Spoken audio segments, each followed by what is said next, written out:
আমাদের বিজয় ভারতের বিজয়, বুঝছেন? আমাদের উন্নয়ন ভারতের উন্নয়ন, ভারতের উন্নয়ন আমাদের উন্নয়ন। আমাদের উন্নয়ন ভারতের উন্নয়ন, আমাদের বিজয় ভারতের বিজয়। তিনি এই কথাটা কি করে বলতে পারে? একটা দেশপ্রেমিক, একটা দেশ ভক্তি যার মধ্যে রয়েছে, এই ধরনের কথা কি করে বলতে পারে? এটাকে বলে ঘরের খেয়ে বনের মোষ তাড়ানো। খাবে ঘরের, মোষ তাড়াবে বনের। যে ঘরে স্ত্রী থাকা সত্ত্বেও স্বামী যদি পাড়ার অন্য গ্রামের কোনো নারীর খোঁজ নিয়ে থাকে বা তার সঙ্গে মেলামেশা থাকে, সে সংসারে কি করে সুখ থাকবে? আবার কোনো স্বামী থাকা সত্ত্বেও কোনো স্ত্রী যদি অন্য গ্রামের দেবরের সঙ্গে ধরাধরি থাকে, সে ঘরে সুখ থাকবে কি করে? আপনার এই কথাটা পুরো অযৌক্তিক।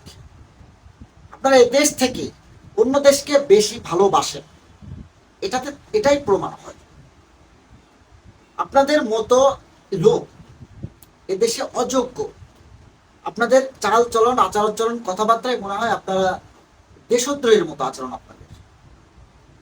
আমরা পার্শ্ববর্তী রাষ্ট্রের উন্নয়ন চাই, সারা বিশ্বের উন্নয়ন চাই, উন্নতি চাই, তো নিজেদেরও তো উন্নতি চাই। আমরা নিজেদের সর্বস্ব জলাঞ্জলি দিয়ে কি আমরা অন্যের উন্নয়ন চাইবো?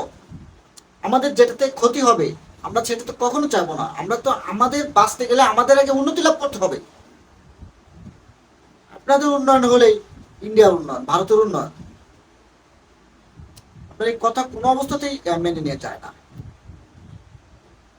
আপনার জাতির কাছে ক্ষমা চাইতে হবে, জাতির কাছে ক্ষমা চাইতে হবে যে আপনার উন্নয়ন ভারতের উন্নয়ন নয়, আপনার উন্নয়ন সারা বিশ্বের উন্নয়ন নয়।